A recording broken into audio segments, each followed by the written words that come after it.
And now we'll move on to the Deputy Prime Minister, Mr. Asad Umar, to continue this debate.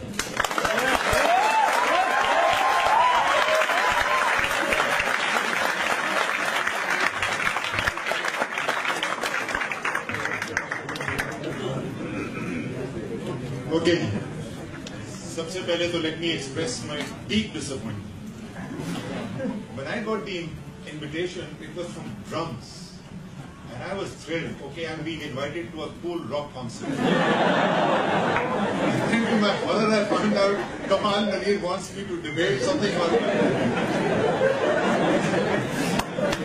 The 80s, which I had to remind myself repeatedly. One thing that I had to remind myself repeatedly, and I would like to remind the audience, particularly when you vote, this is not a debate about privatization, honi chahiye, ye nahi honi chahiye. This is not a debate about private sector अच्छा होता है या हुकूमत अच्छी होती है. This debate is about the factual experience, the historical experience of Pakistan and whether privatization worked or did not work. Which means that all those who think privatization is not a good thing will obviously vote in favor of the motion. And all those who think privatization is a good thing but was not done properly in Pakistan will also vote in favor of the proposition. I'm not trying to trick the audience. I'm just giving facts. Okay. So what did I do? I went back and I said, let me book 3 or 4 of the major elements of the year. I think that will work better. Of the major privatizations which have taken place in Pakistan and just look at the experience of how they went. Now some of them have been mentioned by Nafisa, so there might be a little bit of repetition. Let me start with PTCL, because the single biggest transaction in Pakistan's history of privatization was PTCL.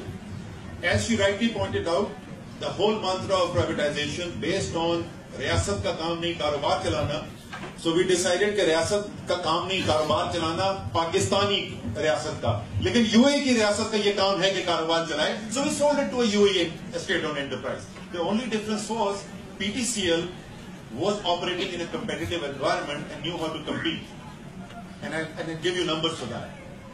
Etisalat had no clue how to operate in a competitive environment. So what happened? Mr. was talking about the number of years it used to take for a new landline. Well, you are very young, but Mr. knows for sure that by the time the PTCL privatization took place, nobody was looking for a fixed line. Everybody was looking for a cell phone, a mobile phone. That was the currency of the day. It had already started to dwarf the number of landlines in the country.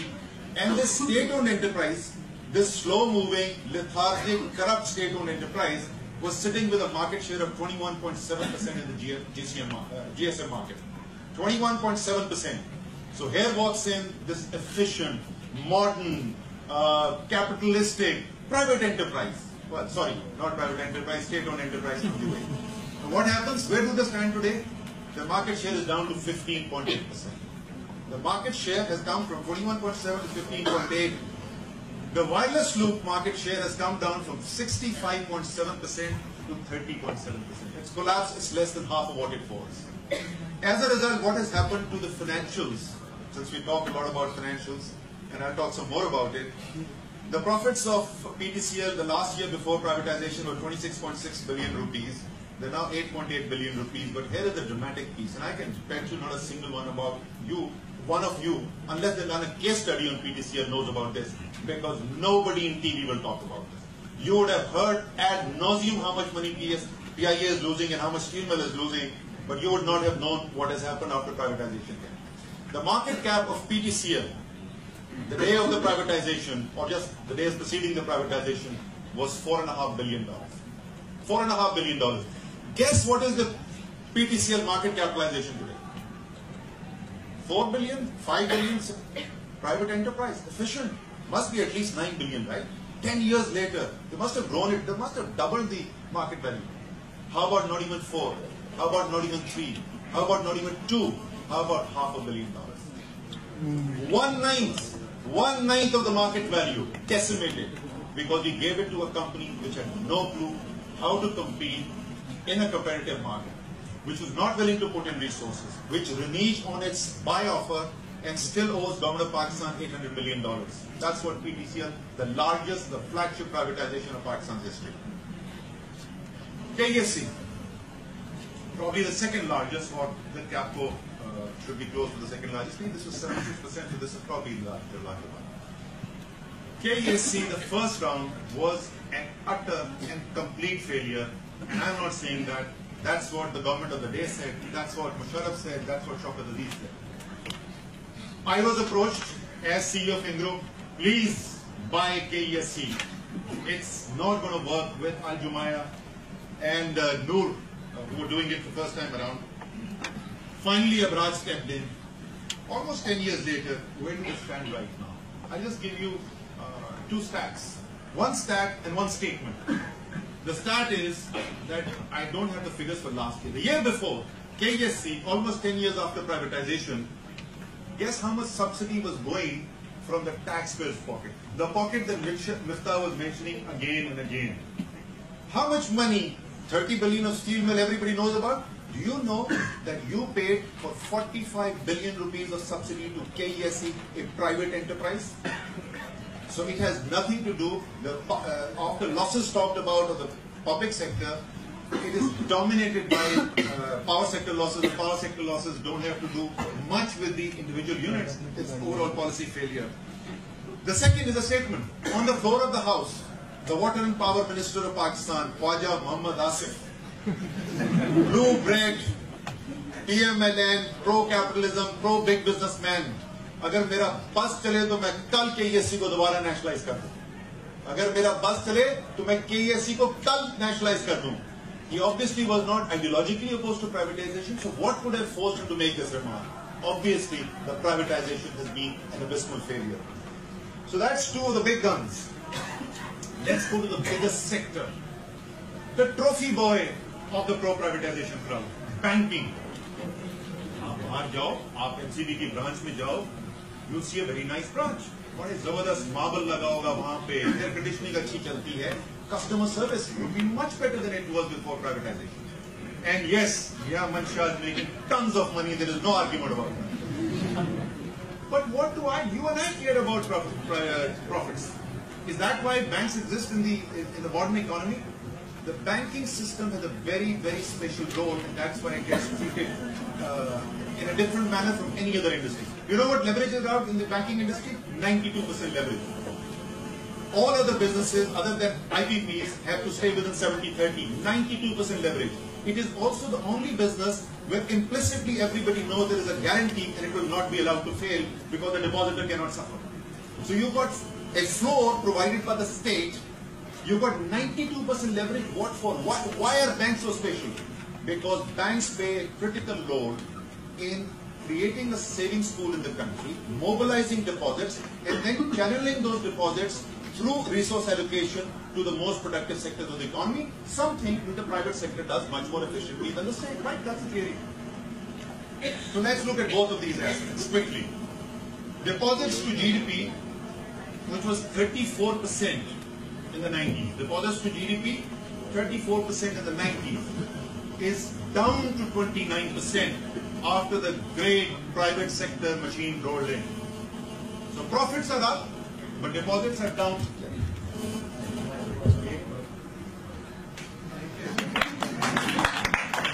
This is the kind of noise you hear in the media which distorts your perception about how well privatization is. Now let's compare that with what is happening around us. India is at 65%, Bangladesh is at 55%, and Pakistan, as I told you, has come down to 29%. So obviously spectacularly successful in mobilizing deposits. 13% of adults today have bank accounts. 13%.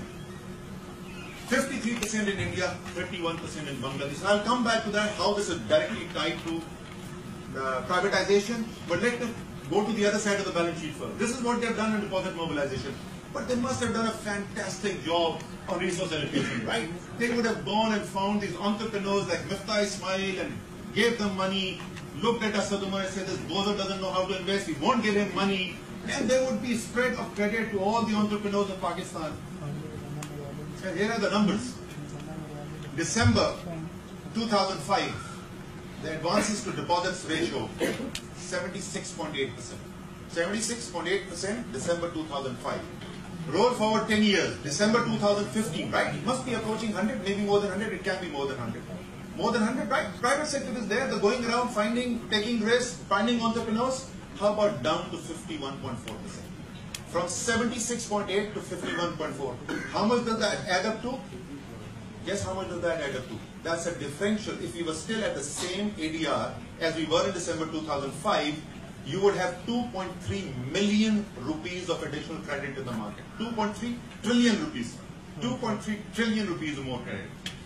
Private sector credit as a percent of GDP. This is a horrendous number. And this is coming from 2007. I don't have the 2005. 2007, 27%. 2015, 14%. It's halved. What is Bangladesh? 42%.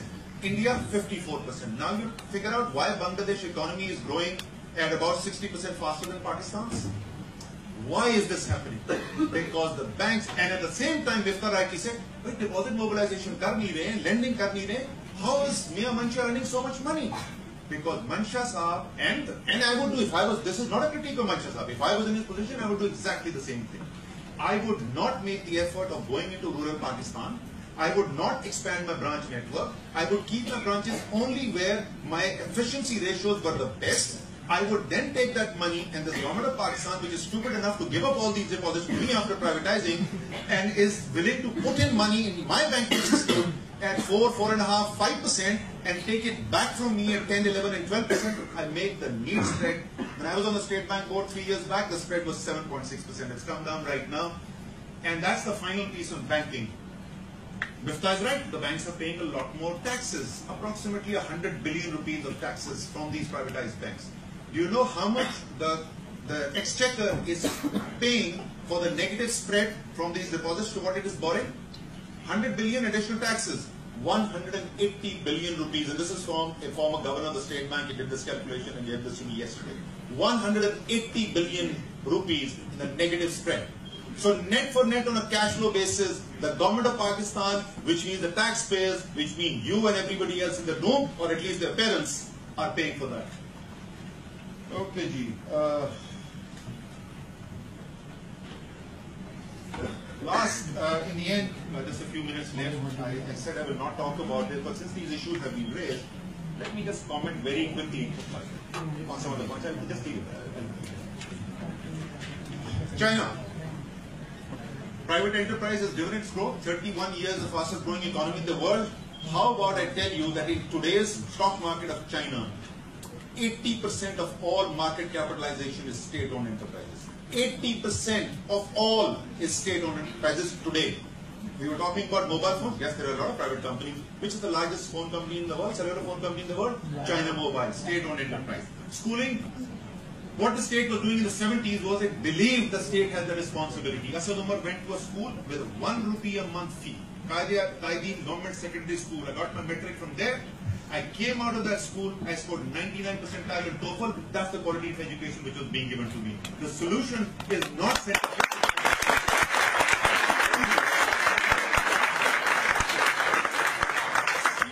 Steel mill. When Salman Shah was in the government, when Shaukat Aziz's government was there, 7 straight years of profits in steel mill. Dividend in the last year, accumulated losses wiped out, early repayment of long-term debt. And what happened after that is a disaster, and this is where I'm going to end.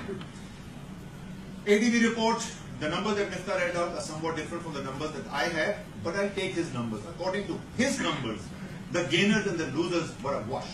But as I told you, I spoke about the big transactions. So if the number of transactions is equally good and bad, and the biggest ones have been a failure, you know what the net effect has to be? It has to be quantitatively a negative number at the end of the day. Employees don't work, last 2 points. Employees don't work when the state has intent, then it will go and in front of the media of Pakistan, it will beat the crap out of the employees. Unpe lathi charge hoga, aurton ko dande mare jayenge. We will not talk about the killings because it's unclear. I won't blame the government for that. I'm not sure. But lathiyan mari jayengi.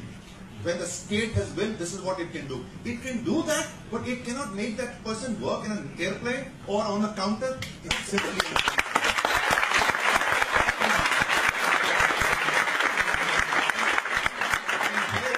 my closing. Unfortunately is closing की आखिरी line जो है वो this is educational institution I can't get political, वो मैं नहीं सुना सकूंगा, हालांकि दिल से बहुत निकलता है.